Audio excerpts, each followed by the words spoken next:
Hey, welcome to the Rubin Report. I'm Dave Rubin. This is YouTube. We gotta move. I've got Cara, Santa Maria, and Jenn Hoffman with me.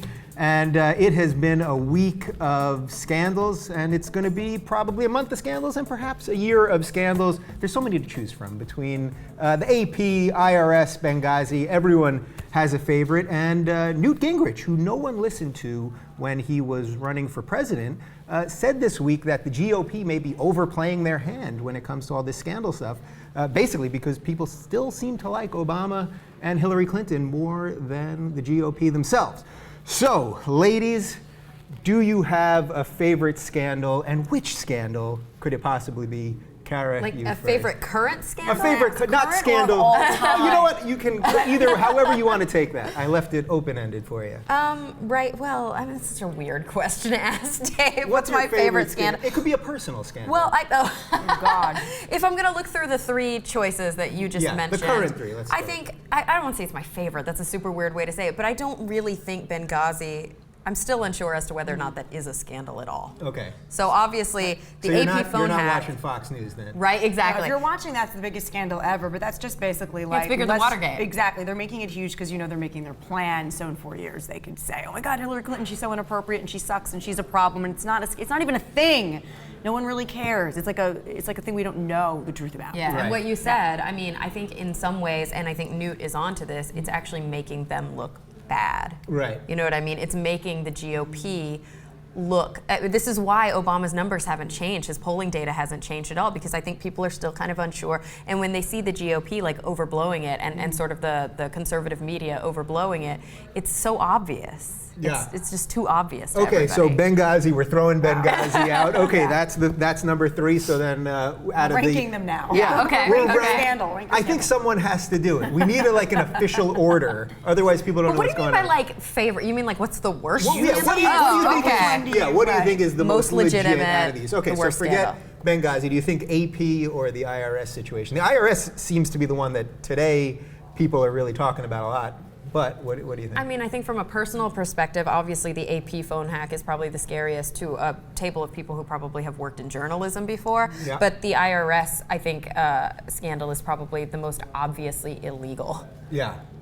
The IRS Jen? one's a little sexier or more interesting, just because when you find people are being audited using keywords, that's a little bit scarier, because I'm obviously also, as journalists and as people that blog and have YouTube channels and stuff, we're all using certain keywords out there too, so we can find ourselves on the other end of that, where, you know, we don't know who the next president is, or if this president, or who. It's not necessarily either that the IRS works directly for the president, it's supposed to be separate, but that's scary, the implication that if you're saying things against him, that the IRS might just audit you. But I think the AP one is a little bit scarier, because they're just listening to you. Yeah. And if you're a journalist, you really, that's like being in China. You know, that's like being in some other country where you can't actually have free reign to, you know, be a journalist and do your job. Yeah, now we've been talking about this quite a bit on the show, but people don't realize that the Department of Justice has already said that they can go into all of our emails, our Facebook messages, our Twitter DMs. They're allowed to do that right now. Why is it that people don't seem to care about that? Because people don't know. They People don't just think it's don't know. real. They think, A, it won't happen to them. People have that mentality of, well, if you're not doing nothing wrong, then why does it apply to me? Right. Like, I'm not planning there's so many people, I think that we, maybe because, again, bring up the journalism thing, we're so used to being conscious of that and understanding it, but a lot of people think, this doesn't involve me. Why would they look through my stuff? They're not listening to me. They don't care. So they think it doesn't apply to them. Yeah. Where it does. Do you think people realize how short-sighted it is to be like, well, I'm not doing anything wrong, so who cares? I think a lot of them do. I think a lot of conservatives have a big problem with this, which is strange because it was a conservative policy that was first put forth. But I think the real issue here is that most, you know, your average Joe isn't a journalist and doesn't have sources to protect. And I think that that's the real issue with the AP scandal, is that there's, you know, journalistic integrity that you have to uphold. It's part of your job and it's very important to you, and it's kind of a badge of honor. And it's different if you're talking about kind of your everyday person who is just going to work and trying to raise their family and not involved in any sort of like political things, that if we look into their doings, we're not really going to find anything. And I mean, yeah, it is short-sighted to think that way, because, you know, you give an inch, take a It's mile. slope Yeah. thing does happen. Yeah. I think, it's also the whole 9/11 thing is once, the Patriot Act came about, people were afraid to say anything about it because terrorism and that word in this country here, terrorist, everyone freaks out and goes, do what you gotta do. We don't want terrorism. So people will say, great, audit whoever has a keyword, go through our stuff. People will really allow access to our personal information thinking, well, I'm not a terrorist. I'm not doing anything wrong. I'm not planning anything. And that's just so, it's such an ill-conceived idea that, because someday you could be just politically active or sending an email or doing something and get flagged and you're fucked. But also, it's a generational gap. I mean, we weren't around during McCarthyism. Yeah. We didn't see that happening, and we're so used to social media. We're so used to things like Google and Facebook knowing our preferences, and we appreciate that. We want it to autofill for us. We want the nice suggestions. Right. It does make life easier, and so we see it coming from these corporations. And I think it's hard to discriminate the difference between the Justice Department doing that, or Right. between the government doing that and these specific corporations doing it. It's a huge generational difference. I see with my parents, for example, they won't use like a credit card even. online. Yes. Yeah, They're afraid really to paranoid even put their about credit that. card. It could be the biggest corporation. It could be like, Macy's or something that's been around forever, and they're like, well, we're not going to buy something online because they might steal our information. And I'm like, who are the magical elves stealing your credit card? Isn't that kind of funny that like our parents' generation may actually be safer in the digital world just because they're 'cause they're paranoid, afraid of of it. basically. Well, that's what Yeah. happens when change occurs. You're kind of uncomfortable with change, and you want to look under every rock and try to understand it. And when you're born into something, when it's kind of, I mean, I wasn't born into the internet era, but We're not that young. no. But I know people who were. Obviously, they are around, and I had the internet by the time I was in college, so it is kind of still part of my DNA. Yeah. All right, well, we're going to get to more social media stuff in a little bit, but final point on this. How much do you think, because nobody seems to like the Republicans, if you look at the polls, it's like their congressional approval rating is at like 6% or something. So how much of this is just that they're just throwing anything against the wall? They're so desperate Is right this really now. just to bang up Hillary? Because I kind of agree with you. This is just to bang Hillary enough.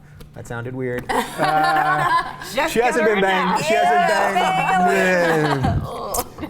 To just damage her so that at least the Benghazi thing. And at least Democrats in general. And I think Republicans are grasping at straws and really, as an independent, I'm a left-leaning independent, but I'm still an independent at that. I wouldn't have a problem voting for a Republican that I thought was sane or not making an hysterical mess of everything. And I think the most important thing that Newt Gingrich said in all this was two things I haven't heard Republicans say in so long is he said, let's be calm and factual. Yeah. And for him to say that, that has been so the direct opposite of what the party and some of their, biggest media cheerleaders like Fox News, they don't like to be calm and factual. They like to be like hysterical and as inaccurate as possible. Yeah. That was the original call. Hysterical and inaccurate. That was at Fox And the News. ticker at the Hysterical bottom. and inaccurate. Yeah, perfect. All right, let's move on. And actually, this is about a guy that knows a little something about scandals, too. The Pope was in St. Peter's Square a couple days ago, and he might have just given an exorcism in front of everybody. Let's take a look.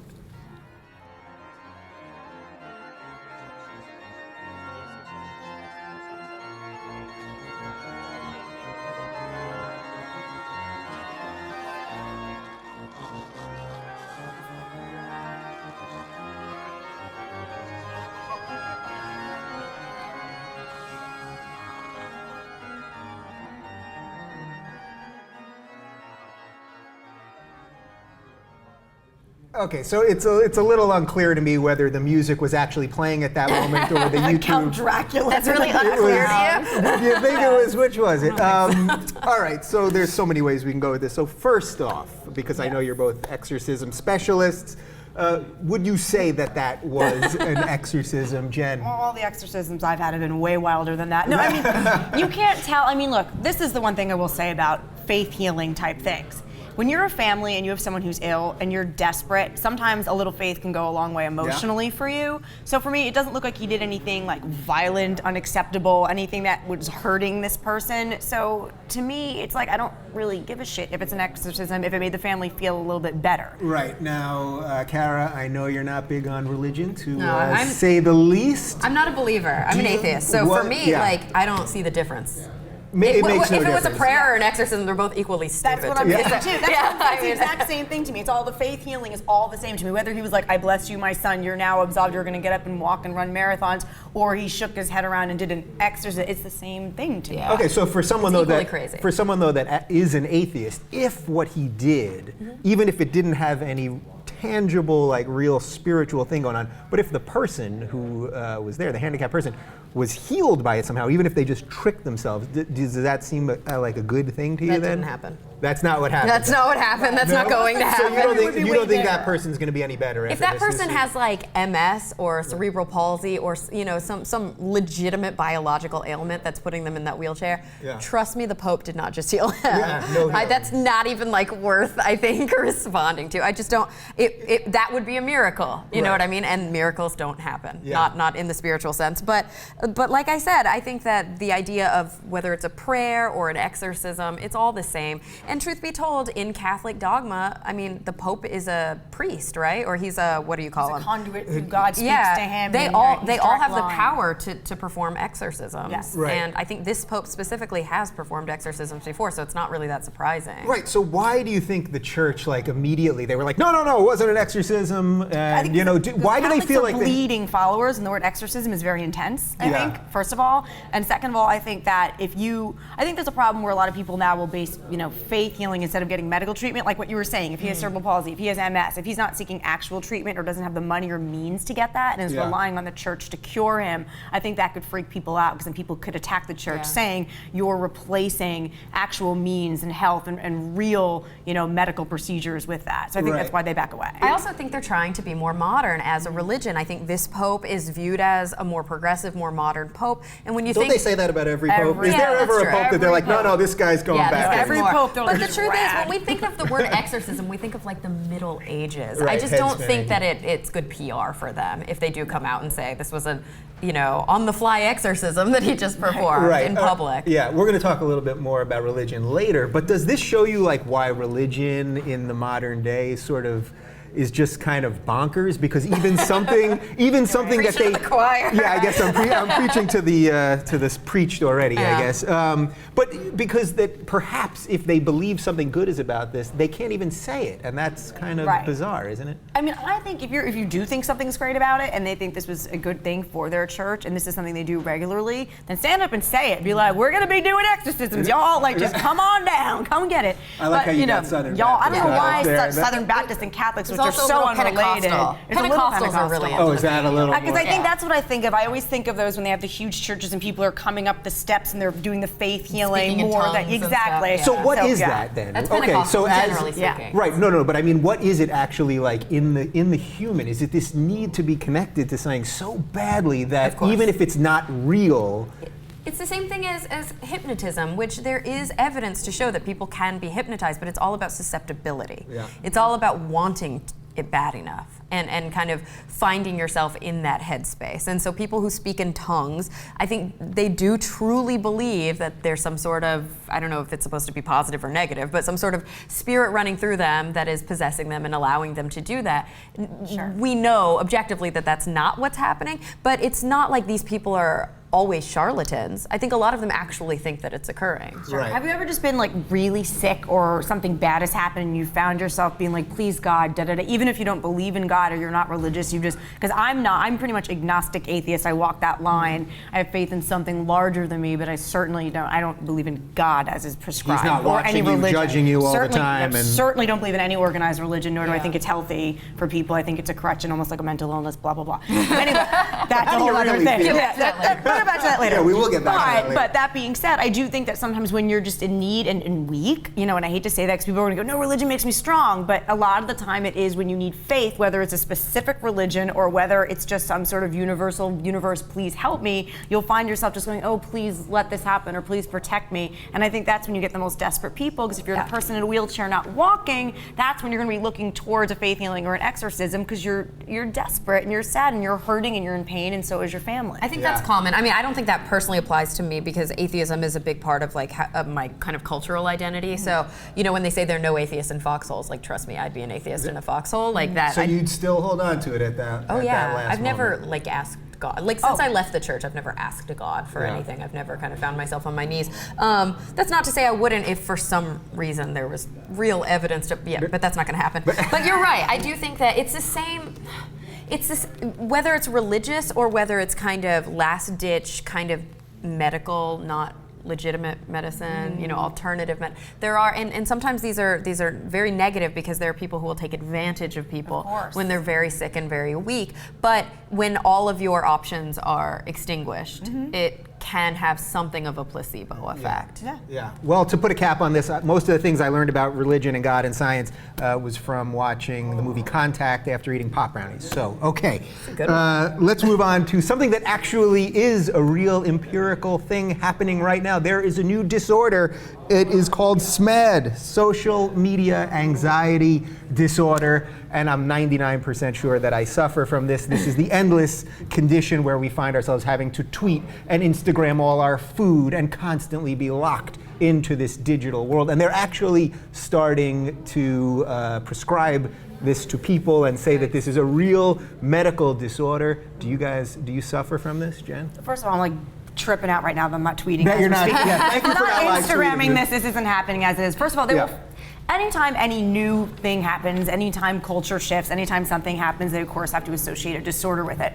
So I don't know if it's necessarily a disorder, more as just a natural phenomenon that happens when people are extremely tied to their devices. I certainly feel it. I certainly will get that like Facebook or it didn't happen type thing, which is insanity. Or certainly find myself rabbit holing into the web for a while. And I know they say people that spend more time on the internet get more depressed. So I can see how this is a real thing, but I'm also waiting to see what pharmaceutical company wants to hop on board and now prescribe whatever to detach you from this thing. And one of the fascinating things is that they show you that you feel like you should be more connected is what everyone says. Well, I want to be more connected with everybody, and yet they show you all the time that you're more disconnected because it looks like, oh, everyone else's food is cooler and their Instagram filter is better. I call it highlight reel syndrome. So basically, like if you know in television, basically when you see a movie, it's like trailer syndrome. You're seeing a best of. So most people aren't like when I'm sitting home in bed, like eating nachos, sobbing, I'm not like selfie, like posting it.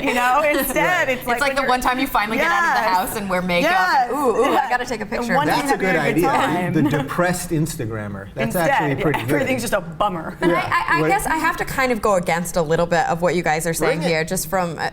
It's easy to be flip and kind of cynical about this, but truth be told, this is not a diagnosable disorder right now. It's not in the ICD, it's not in the DSM. So all of the diagnostic tools that physicians and psychiatrists use and psychologists use, there's no such thing as social media anxiety disorder. And sounds good though. It does. It sounds good. Sound good. Oftentimes, I think what happens is that if an individual does have a clinical issue with anxiety, there are going to be different kind of behavioral aspects of their life that they'll latch onto. If you look at generalized anxiety disorder, it's a little hard to pinpoint. But if you look at obsessive compulsive disorder, that's also listed as an anxiety disorder.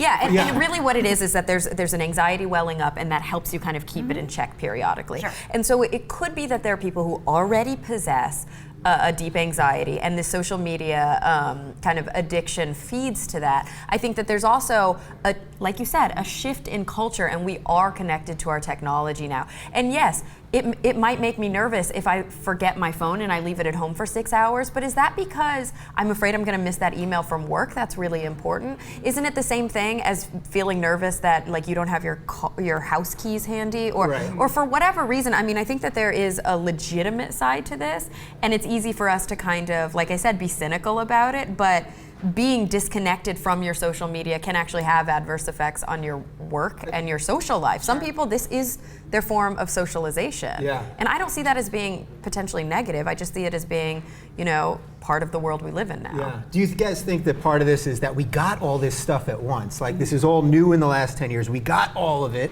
And now it's like when I walk my dog, the other day I forgot my phone and I walked for a half hour with no phone, and the whole time I kept putting my hand in my pocket like, I've got to be tweeting about See, I the dog. No, I know, and then I loved it. Of course, I loved it, and I actually. I do it on purpose sometimes. 2 Sundays ago, I took the full day off. I announced it. I am taking the day off, and I did you a had to announce and I had to it. announce You it. have to tell people, or else they'll be he's dead. He hasn't checked in somewhere. He's not on Facebook. He must be dead. Clearly, if he hasn't been on Facebook or Twitter or Instagram, and they'll check every single avenue and go, "Have you been in their 20?" Like my sister once, I didn't update anything for like 2 or 3 days, and she legitimately was like, "I was very concerned. I thought perhaps you had been sick, ill, died." Right. It was But like that's of course 2 based. days. But of course that's based on previous patterns because you had probably never gone 2 days before, and I think that's important. Do you guys have like a particular one that has more power over your day-to-day operations? Is it for me? It's Twitter by far. Twitter's by far. Is this because we're all in this talk world? So Twitter is just the perfect tool for us. Breaking news. You know what's first trending topics. You can kind of expel information. Facebook is, for at least for me, more people I know and what they're up to, and you're having a baby and you just ate a sandwich and whatever. But Twitter really is, you can tell what's trending, what's on people's minds. I've almost completely given up on like my personal Facebook. I do have a page on Facebook, but I see that more as kind of part of my daily promotional routine, my daily routine where I get in touch with people, and I kind of will sit at my computer to work, to do more page things. Whereas with Twitter, it's an all day, every day stream that's in my pocket. I very rarely will tweet from my computer. It's almost always from my iPhone. So I think I'm just much more active in that. I also don't Instagram or Pinterest at all. They do not interest me. Pinterest So you're is not- like planning your wedding Yeah, or I don't some get it. weird. I just- Like, basically, it's like if you're a girl and you have Pinterest, never show it to your boyfriend. It's just means you're planning a wedding. That's it. It's a lot of wedding stuff. It's a lot of cats. Cats, what is with the weddings, and cats and the cakes. internet? Really, I'm Cats a are dog guy. hilarious. Why do people love cats so I much? have a dog too. Rad. I'm a dog girl, but cats are hilarious. I'm a cat Come on. person, so Cats. I'm the wrong person to talk. How many cats do you have? I have 0, which is very strange. I'm like, is that like, you know, some women are like, I don't have any babies, I'm sad. I'm like, I have no kitties. It like makes me really upset.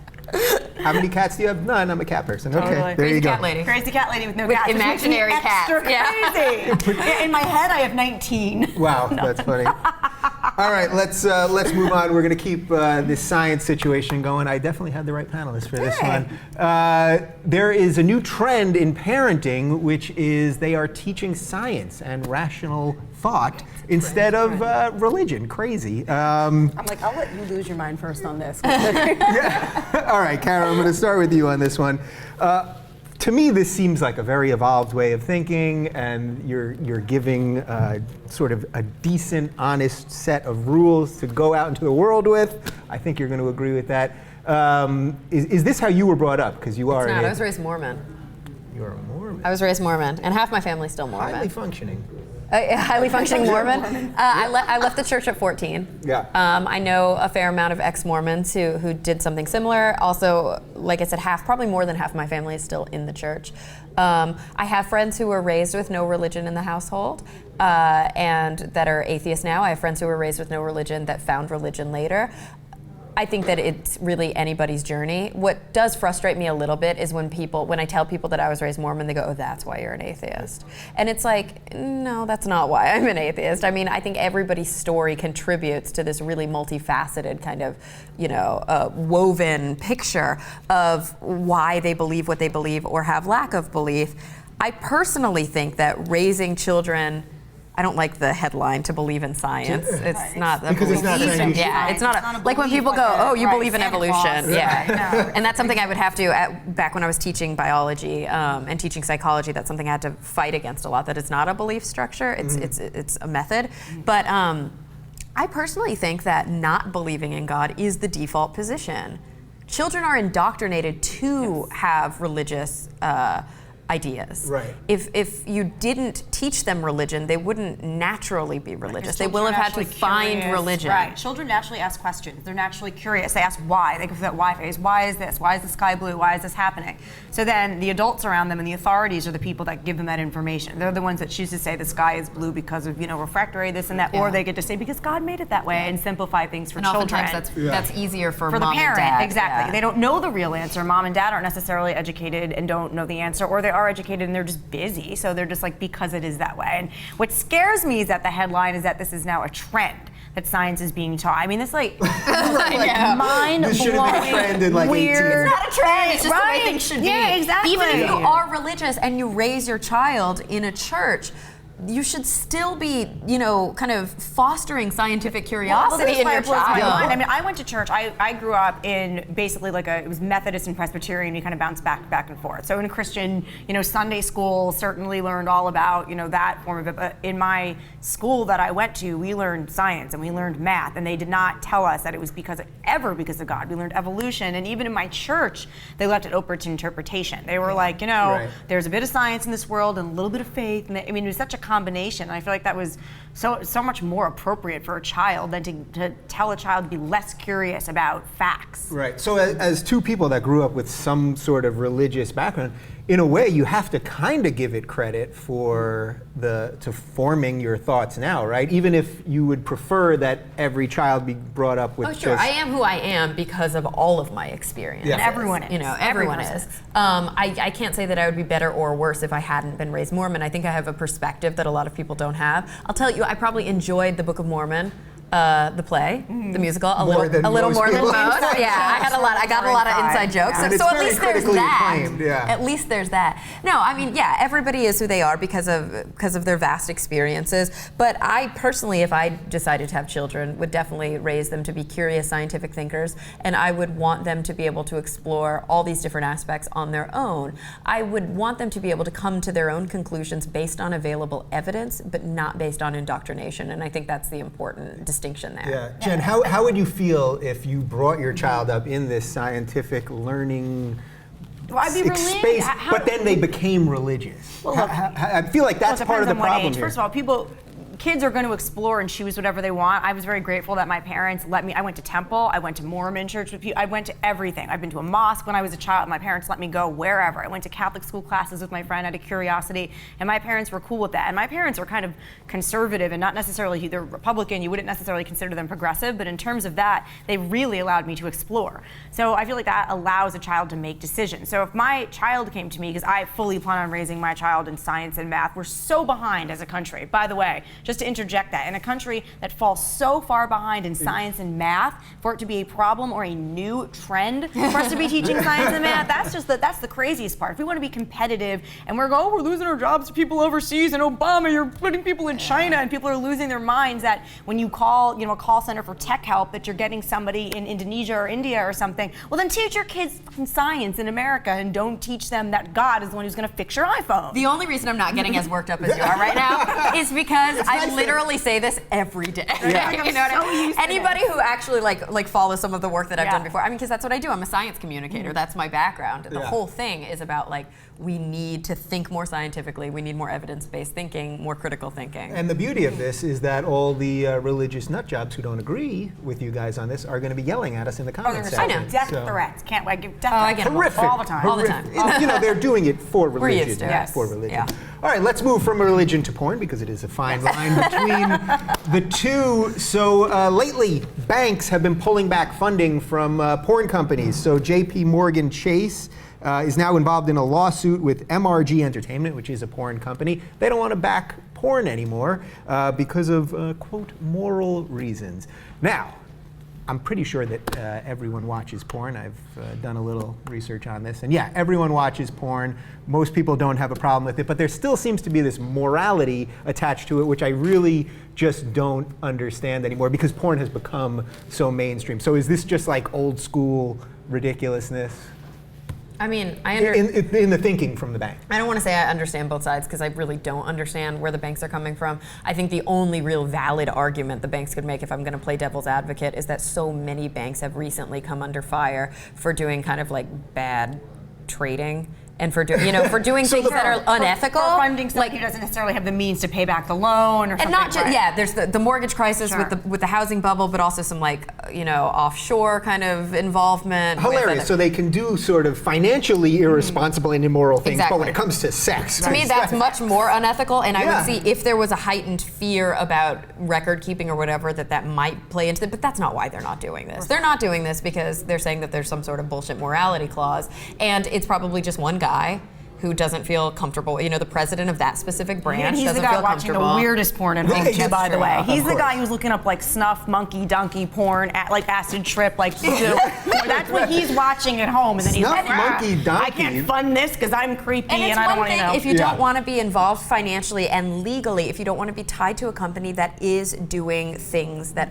aren't legal. But the porn industry is legal. Yeah. This is a Precisely. fair It's business, porn. and they should have the same treatment of every potential client, especially when they're dealing with government bailout money, when they're dealing with government funding, when they're no longer a completely private entity. They need to be, obeying these kind of fair lending laws. Yeah. Does this kind of thing seem crazier now because porn has become so mainstream? I mean, people are literally making porn right now in their bedroom with a webcam. Sure, just their and iPhone. it's Yeah. become so. It's just out there all the time. We could all have access to porn right this second. We could all be watching porn I think right it's now. so I am right now. in mind at all times. Those fancy glasses. all the time. Yeah, I mean, that's part of why it's so ridiculous, Yeah. is that now we all know that people watch porn. It's a $14 billion industry. Most legitimate porn companies have made a lot of money. If you're a bank, you're probably making a mistake not lending to one that has its books in orders and its numbers in order, because they're thriving and they're not going anywhere. So it's kind of silly just from a capitalistic standpoint for a bank financially to say, no, porn's not what we want it back. There's no money in porn. That's just ridiculous and foolish for somebody. But they're lending money to tobacco, firearms, spirits, alcohol, companies that make stuff with GMO, pesticides. I mean, the list goes on and on of people that they regularly lend money to openly that are actually really hurting people, and there's actually clear and present danger for using those products. Yeah. And there's no problem with that, but porn, which is So what is it about legal and sex? personal. I mean, we could talk about this. This could be every show for the rest of the year. But Yeah. what is it fundamentally about sex? Because you're right. There's all these things that we all know are far worse. I think it's also a and- fear. I mean, and I have to interject, and I'm not changing the subject at all, but I feel like I can bring it back. Don't My worry. particular viewers would be upset with me if I didn't say that I disagree with you about adding GMO to that list. But moving on from there, I personally think that, coming from a religious background and sort of being able to empathize with individuals who are religious in that way, even though I disagree with them, I think there's kind of a fear of judgment that comes from the sex stuff. There's a shame component tied to it that's different than a lot of these other. There should be a shame component tied to most But of it's those not things in that list, but psychologically there's shameful. not. It's true. And so Yeah. the issue, I think, is that, if we back this, if we're involved with this, then how are we going to be perceived from the outside? I don't think it's an intrinsic moral issue. I think it's a Right, kind it's of a not fear the- of retribution, and it's a shame thing. My big question here is this against the law? I mean, I don't know the legality of this. Well, but now I think it is. It is. yeah, If there are you- fair lending laws in Yes, place, and right? if you have a legal operation that's not violating anything, your papers are in order, you have whether it's your LLC, your S corp, you have that in order, and you're being denied a loan just based on morality. There are certain companies that have, like Johnson & Johnson has morality clauses for their employees. But There's those different people ones that signed a haven't. contract They ahead of signed it time. and Yeah. agree, right? Yeah. So this is involuntary. Well, the lawsuit is saying that they're violating their own contract And they by are doing this. because So- they're supposed to be able to. It's a fair lending practices, and once you start violating that based on it, that it's again a slippery slope thing, and you can just say, we don't like your past, so we're not going to loan to you. You at Exactly. one point were a stripper, so now you can't get a home loan. It's I mean, completely where different it's than gonna a go. private restaurant who says that they reserve the right not to serve somebody. Sure. And even then we've seen a lot of lawsuits coming out, Yeah. even though there are some laws kind of protecting private institutions from doing that. But a bank that's almost completely public at this point, I think, is going to have stricter laws kind of that they have to uphold there. Yeah, it's funny, when I was looking at this story, it was reminding me of, did you guys see Boogie Nights? And Don Cheadle plays Buck, who is a porn star, who his whole dream is to start this small business. Right. And then he can't get he wants to start a stereo business. He can't get the money because they see he's in porn. He ends up getting it in a shadier way. It because also reminds me, and I know that this seems off topic, but in my way I'm drawing kind of a parallel here. When you look at kids who have drug offenses, kids who have been arrested for, smoking a joint, Yes. they can no longer get government aid to be able to attend college. Like, these are the kids that probably need it. I was a high school teacher for at-risk kids, and the high school that I taught at was for children that had been thrown out of their other high schools, and usually it was for smoking cigarettes, smoking Yeah. pot. Some of them were no longer allowed to attend public school and have access to public education because they got caught with pot. Yeah, and I mean, the interesting thing is that these are governmental practices and these are laws that are in place. But what ends up happening is it's like a self-propagating issue because the people who need the help the most course. are the people who are turned away. And I think that you're right. A lot of these people who work in these industries are working very hard to prove that they have a legitimate practice going on, you We're know? forgetting it's legal. It's we just right. compared it to completely marijuana, legal. which in the state I was teaching was That's true, illegal. is illegal. But porn is completely legal. legal. It's not prostitution. It's not human sex trafficking. It's something that's completely legal, accessible, and most of the country and most people not only watch it but enjoy it. But it for is some the reason, shame it has this veil Yeah. of shame across it. All right, I think we nailed that one. We were pretty clear. Nailed that one.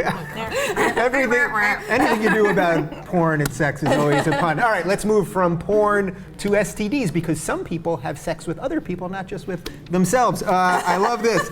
There's a new service. It's called Cupid.me, and it's a free website that lets users text and share their verified STD information. So it's basically a giant database of what do you have. So AIDS, gonorrhea, chlamydia, But give me not another everything. STD. Not everything. Here's the thing. I Go. looked this up, and I was like, okay, this is kind of dope. First of all, it kind of kills the mood when someone's like, yo, like you're about to get down. They're like, let me see the app that will show you Well, the that hope you're would be you do it before you go on the Right, date. The same way yeah. you Facebook stalk them, Yes. you'll like you would STD know it. stalk But first of all, I don't them. want to be in some STD database either way because who knows if No. they screw it up and suddenly I'm like AIDS girl because someone screwed something up. Yeah. Hey, but the second part is this app only shows for things that are very testable, which are chlamydia, gonorrhea, syphilis, and HIV. Herpes and warts, which are extremely more rampant and terrify me and are permanent and will never go away, are not part of this app. So someone is like, yo, I don't have chlamydia. I'm like, who cares? You could take like a pill for that. Yeah. I want to know if you have That's herpes. true. Right. That terrifies me. I feel like this app does nothing for me. And Like, if they're not yes. broken out, they can still you know, Exactly. they can So totally I'm still like, do it. great. If you have chlamydia, like, so what? You could take a pill and that could go away. There's way scarier things out there this app does not cover. is my Isn't point. there an inherent problem with an opt-in STD app? You know what I mean? Like only a certain level of people. It could be people that are trying to be honest, but think that's the if point you're of this. self-opting in, The point of this is not that people aren't going to be able to take advantage. Obviously, if somebody has a disease and they don't want to share that and they want to have sex regardless, this app is They're not not going to going help. to be able to. That's not the Yeah. point of this. Yeah. I think the point of this is to be able to avoid that awkward conversation Right, like, so you- early so you're on. clean? Right. Like if people are just wanting to have, you know, safe, casual sex between two consenting adults, have fun. It's not a relationship. It's not whatever. You hang out one time. You want to Right. be able to hook up. It's a little awkward to be like, okay, so.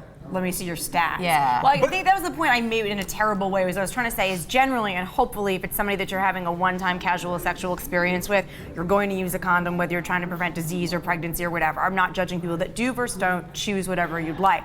What I'm saying is the thing on this particular STD app only has things that are preventable by condoms. So it tests for chlamydia, syphilis, gonorrhea, and HIV, which are the things that condoms protect for. And the one thing it can't show you is whether somebody has herpes or warts or a HIV. multitude of Or other HPV, things, yeah. or HPV, which are other things that you completely can get while still using a Yeah. condom, And also many rendering men, the app like useless. to me. HPV, for example, basically like 80% of Of the people have it. population have it, About period. 1/3 Yeah. have an active viral outbreak right now, and almost all men don't even know they have it. They don't even No test test. for it. There is a test, so they have but to stick something yeah, they somewhere that won't really get it. hurts. And exactly. Now, wait, we're all big techies here, as we've been talking about, but to me, this is one of the few things that actually strikes me as a negative. Like, it's too just invasive. it's Yeah. too invasive, and it Yeah. also Yeah. it just lends itself to lying and disconnecting the sex. Like then it's such. And also somebody using it against That's you. what I was you know, saying. yeah, you have a hookup. Yes. It doesn't go well. Somebody ends Oh, up yeah, having she- feelings. The other person Right. doesn't. They can spread this in That's what social I'm saying. media. I want to be in some database where there could be a mistake. I don't want That's somebody to true, be able to too. be like, oh, look at Jenn Hoffman. She's in the chlamydia database. Right. And me Yeah. being like, what the hell, G? Like, Yeah. what? People are going to want You like a know? blue verified check. Like Yeah, I'm like, verified verified, without like Twitter. gonorrhea. It's so Yeah. weird. It's like that's so personal. Yes. Well, You know there's what I the mean? other one too now. There's this app called STD Triage Yep. where you can take a picture of your genitals